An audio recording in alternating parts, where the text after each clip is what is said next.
She said my name clearly. She said it with conviction. She said it looking directly at the manager across the desk, with the expression of someone who had rehearsed this moment at home the night before and was now simply delivering a performance she had already perfected in her bathroom mirror. I sat in the chair beside her. My hands were in my lap. My face was still. I did not interrupt. I did not raise my voice. I did not look at her the way I wanted to look at her, because what she did not know, what nobody in that office knew yet, was that the CCTV camera at the end of Corridor B had been recording since 11:47 the night before, and it had captured everything. This is a story about what happens when a woman points a finger at someone that God has already decided to cover. This is a story about the kind of quiet that is not weakness, the kind of composure that is not defeat, the kind of patience that is simply a woman choosing to let the truth arrive on its own schedule because she already knows it is coming. If you have ever sat in a room and been accused of something you did not do and chosen to say nothing because you knew God had already seen everything, this story is for you. Let me tell you who Ngozi Eze was before I tell you what she survived. Her full name was Ngozi Eze. Everyone at Halo Media Group called her Ngozi. Never Adaeze, never Ngo, just Ngozi, clean and whole, the way she carried herself. 29 years old, Delta State born, Lagos made.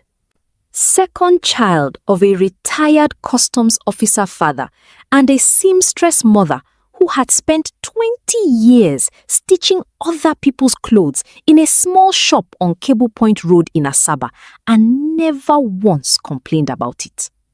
Ngozi had grown up watching her mother measure fabric with her eyes before she ever touched a tape, watching her press seams with the particular patience of a woman who understood that the difference between good work and great work was simply the willingness to go one step further than was required. She had carried that understanding with her to Lagos at 22.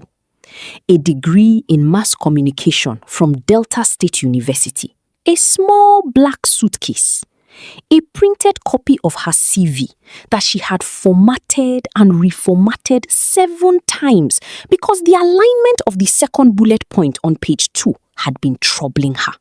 She had arrived at a cousin's one-room apartment in Isale Eko on a Thursday evening, and by Friday morning, she was already on the road. It took her 8 months to get her first real position. Not for lack of trying. She sent 41 applications. She attended 9 interviews.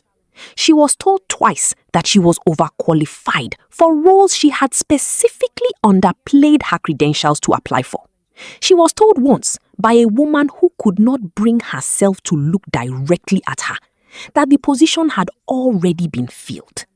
She filled her evenings with freelance content writing for small businesses that paid her 2 weeks late and praised her work while requesting changes that would have taken the work apart entirely.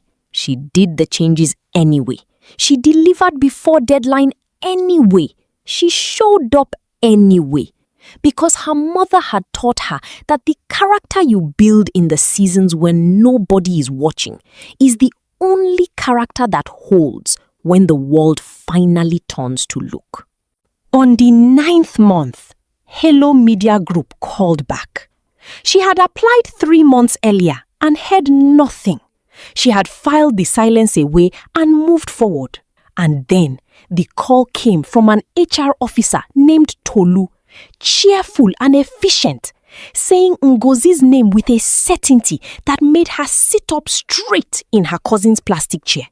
They wanted her for a junior content coordinator role. Entry level, not glamorous. The salary was modest enough that she mapped out her entire entire monthly budget in her head during the phone call and confirmed it would work before she said yes. She said yes. She started on a Monday in March.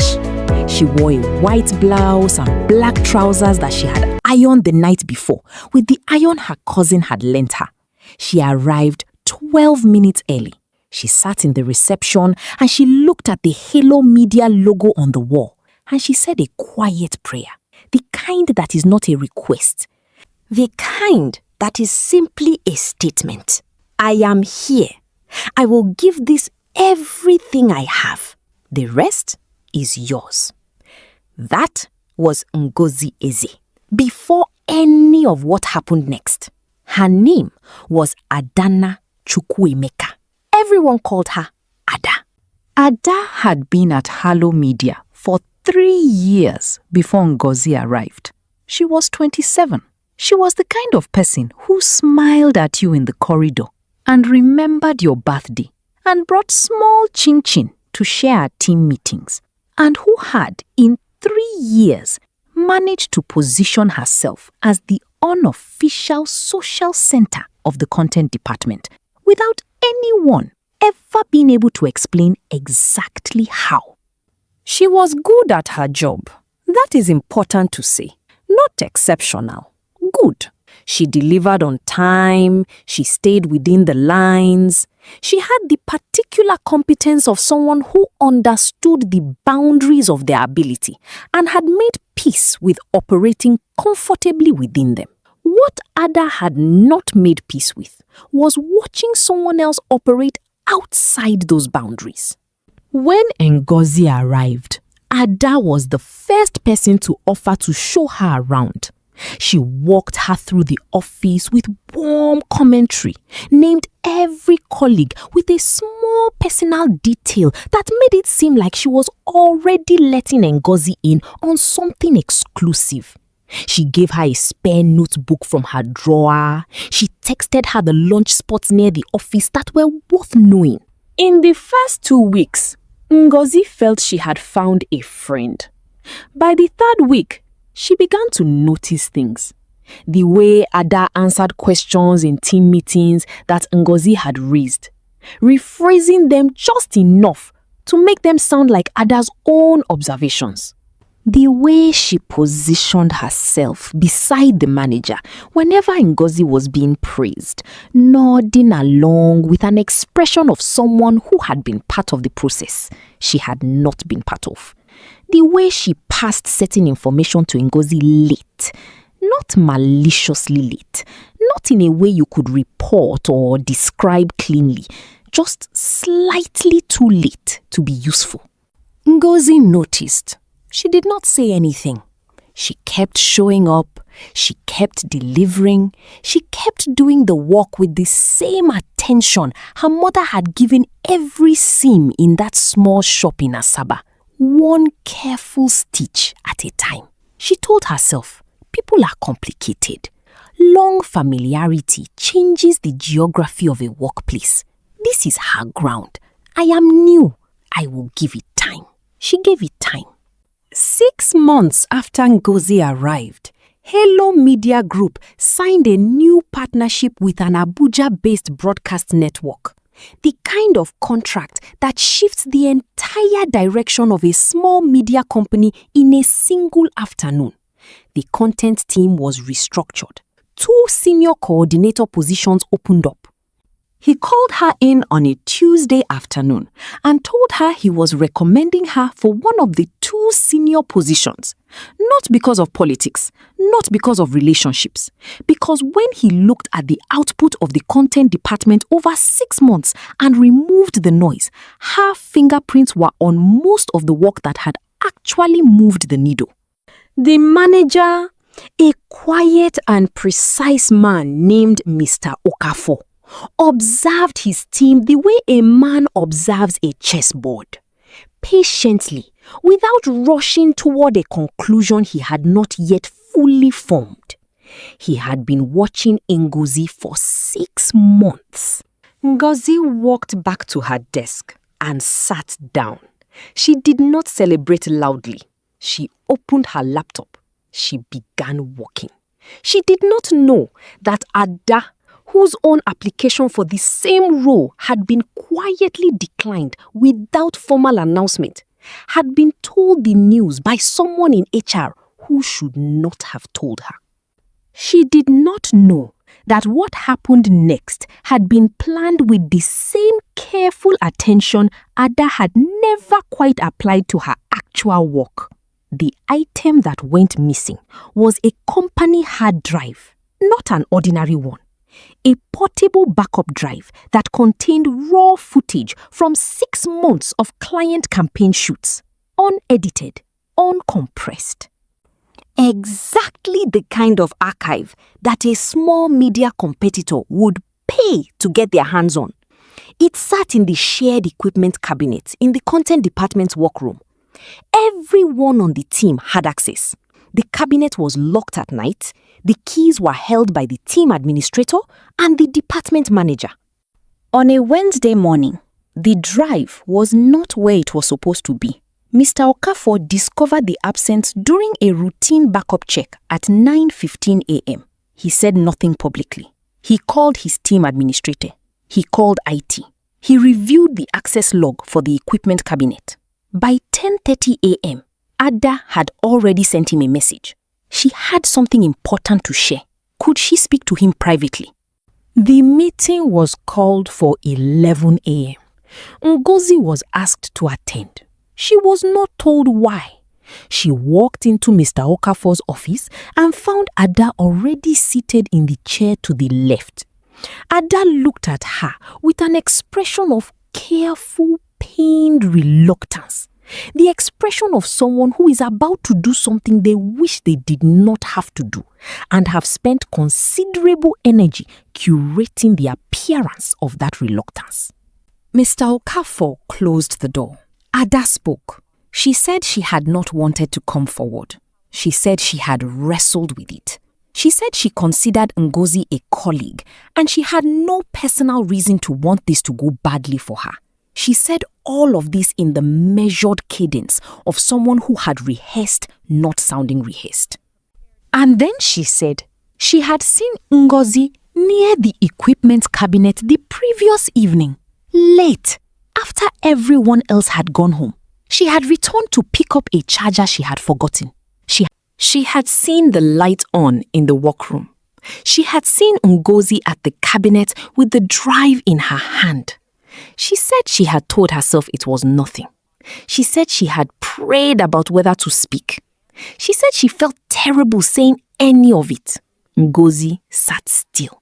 She listened to every word. And when Ada finished, she turned to Mr. Okafor and she said very quietly, very steadily, "I did not take that drive." She said nothing else. Mr. Okafor looked at her. Then he looked at Ada. Then he picked up his phone and made a call. Halo Media Group's building had a full CCTV system installed the previous year after a minor equipment loss in the design department. 12 cameras, 8 corridors, full recording, 72 hours of rolling storage before any footage was overwritten.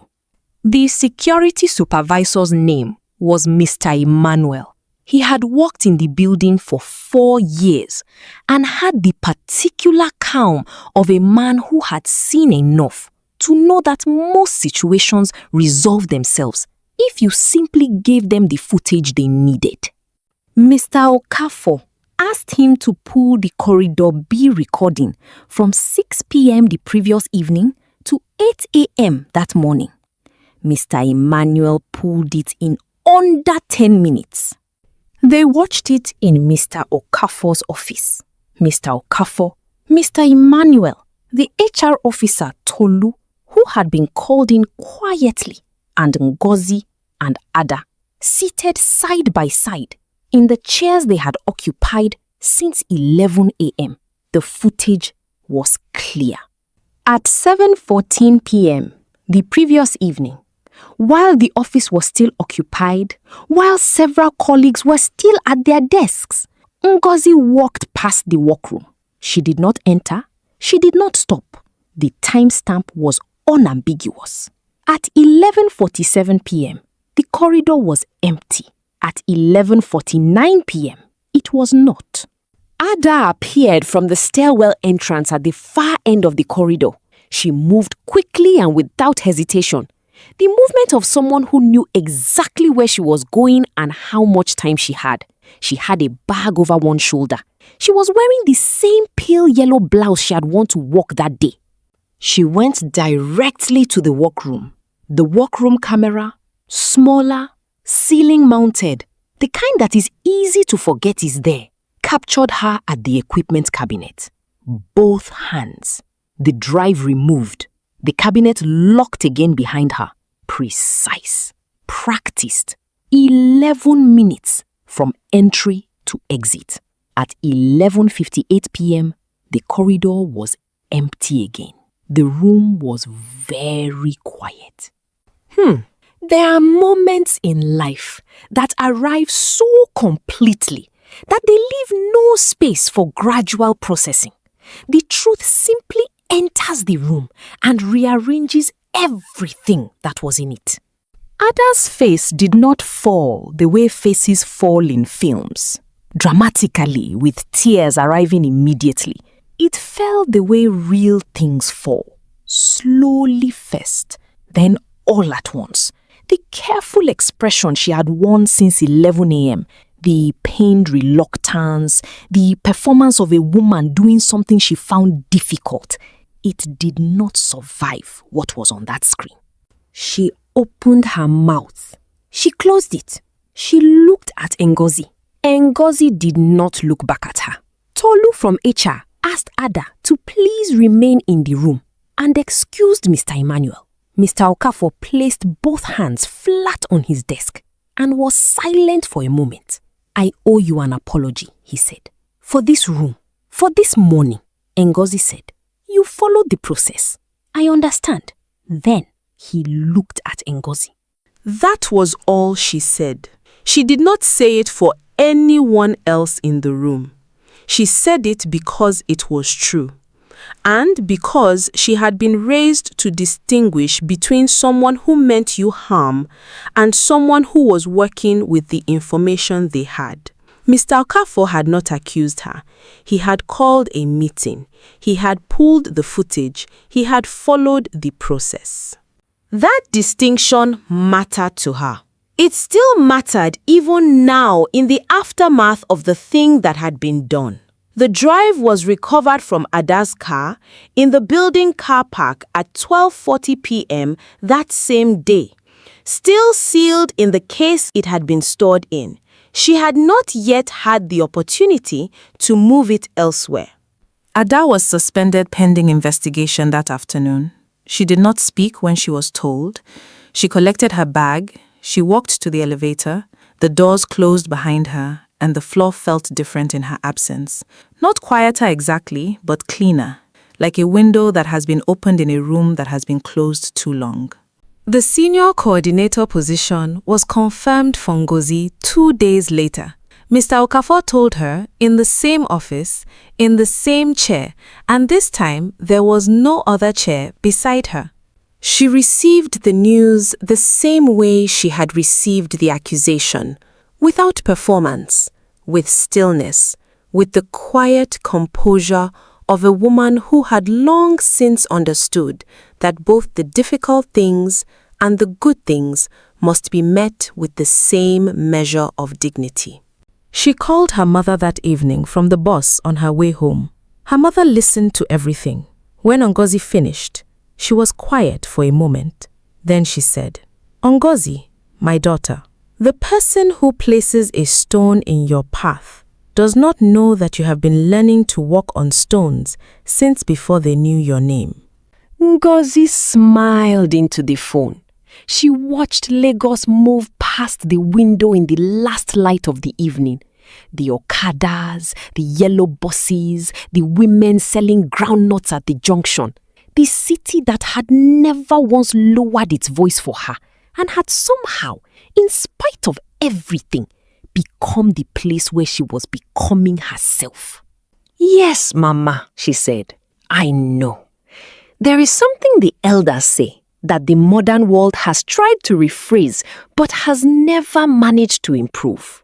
They say, if you want to know what a person is truly made of, wait.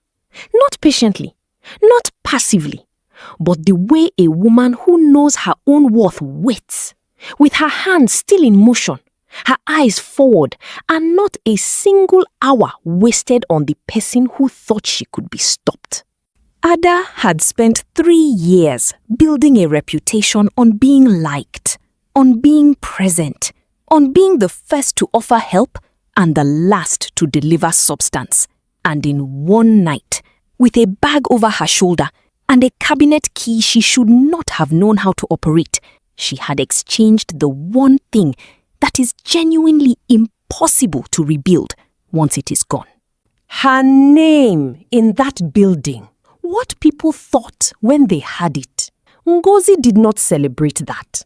She did not need to. The ancestors also say that when the trap swallows the one who set it, the wise woman does not dance at the edge of it. She simply steps around it and continues on her road. That is what Ngozi did. She continued on her road. And the road, from that point forward, had considerably more room on it. Before you leave this page, 3 questions. Because this community does not watch and disappear. We sit with stories. We think. We talk in the comments. 1. When Ngozi sat in that room and heard Ada's accusation and chose to say only, "I did not take that drive," was that strength? Or was it the kind of restraint that only faith makes possible? Could you have sat in that chair and stayed that quiet? 2. Ada had real talent. Mr. Okafor himself would have said she was a competent member of the team. So what was the exact moment she went from someone who was threatened by Ngozi's rise to someone who decided to do what she did? Have you ever watched someone make that turn in front of you? 3. And this is the one I want you to sit with the longest. If the CCTV had not been there, if Mr. Emmanuel had found nothing on that recording, what do you believe would have happened? Has God ever placed a camera in your corridor that you did not know existed until the moment it mattered most? Drop your answers below. Comment Ngozi if you have ever been the most prepared and most falsely accused person in the room and chose to let God move first.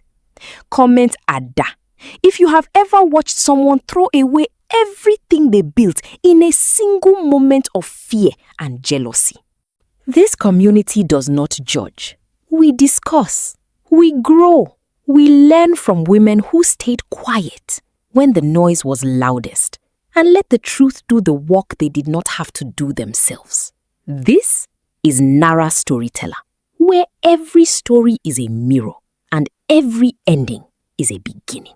That story on your screen right now, go and watch it. It is already waiting for you. And I promise, it is exactly the kind of thing you